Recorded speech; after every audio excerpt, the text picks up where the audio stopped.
Erev Tov, everyone.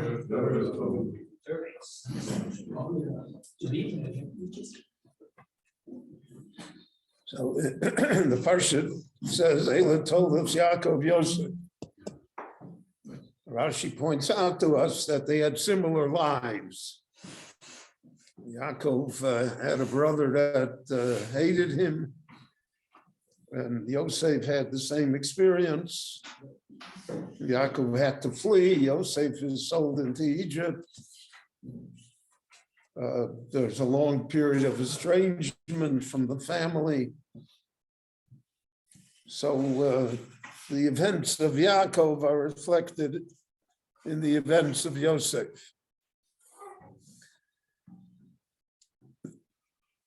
The main characteristic between Yaakov and Yosef is that they both lived by dreams. Yaakov lived by the dream that he had in Bethel, Sulam Utzav Artzov, Rosh Magia Shamayma. And Yosef lived by the dreams that he had.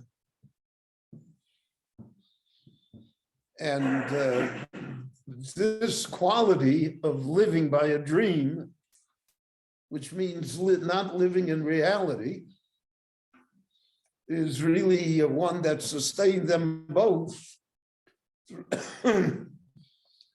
throughout all the troubles and travail that they suffered from.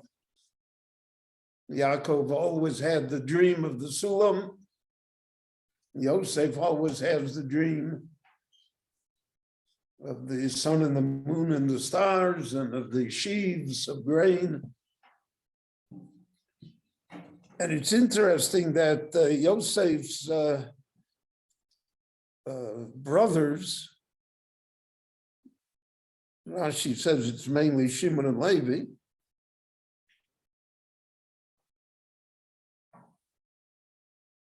and Forshim discuss what's bothering Shimon and Levi more than anyone else.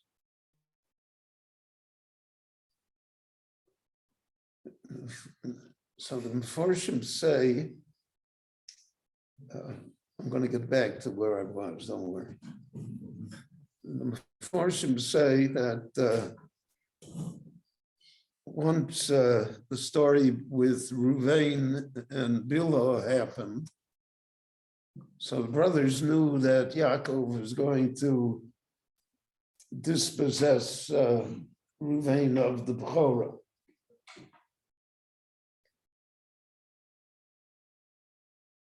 But they were next in line. Shimon is next. Levi's next. And instead he goes to Yosef, which they felt from the beginning he was going to do. And therefore they had a resentment towards him because they felt that he was taking what really belonged to them.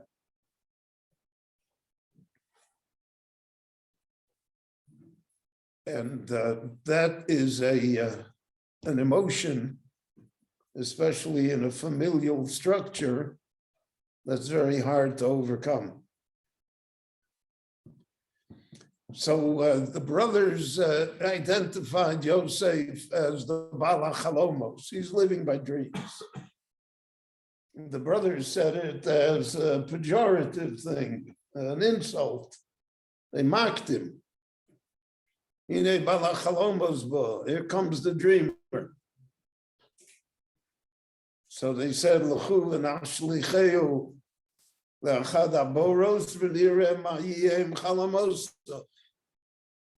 throw him in the pit and let's see what his dreams look like then. Rashi points out that the Ruach HaKodesh agreed. Ruach HaKodesh said, yeah, v'nira mayu chalamoso. Let's see what happened with the dream. You mocked him. You thought the dream would never take fruition, would never become reality. Okay, let's wait and see. We'll see who prevails here. The one who dreamt or the one that mocks the dream.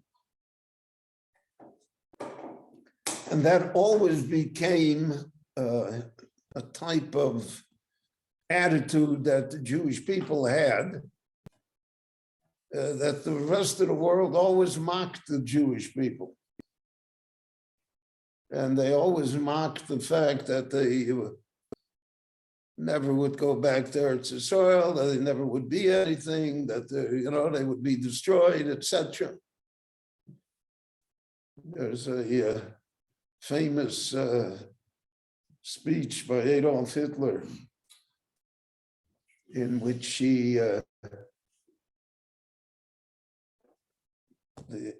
and the United States had sent him a letter that they wanted his assurance that he wouldn't be an aggressor against, they listed nations.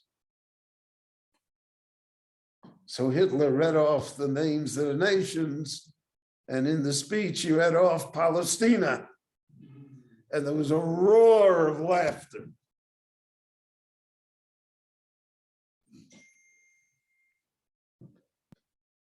But the laughter, painful as it was, and what it led to, nevertheless, was not what the fate of Palestina would be.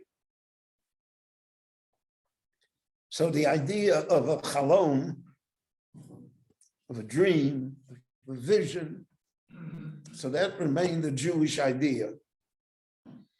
So we see in Chazal that Chazal always translated a chalom in a far more substantive way than we do. I think the sleep experts say that if you don't have dreams at night, it means that you don't have solid sleep.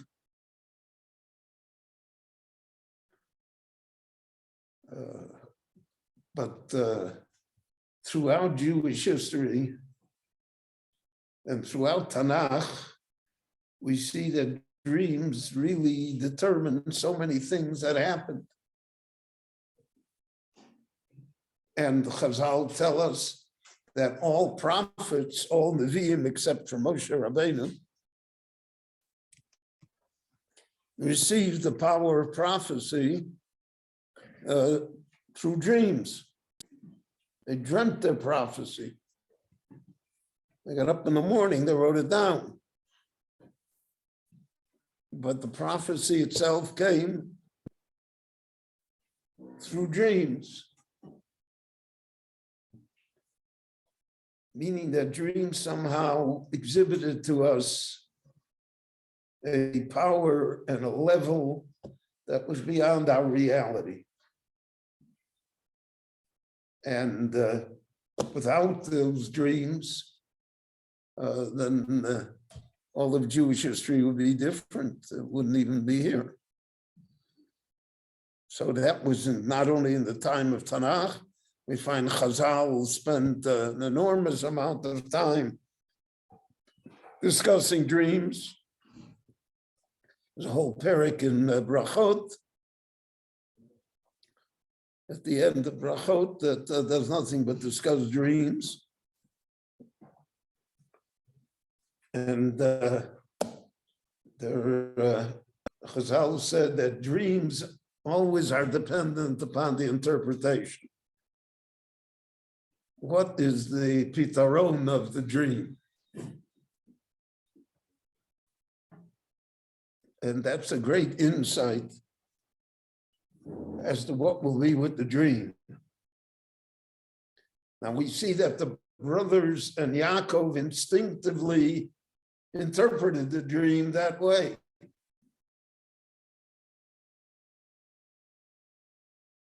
he had a dream, the sun and the moon and the stars. Okay, so he had the dream. But they said, no, he had the dream that his father and mother and all the brothers would come and bow down to him. So it was their own instinctive interpretation that caused the crisis. But it's always the interpretation of the dream that brings and defines the reality of the dream.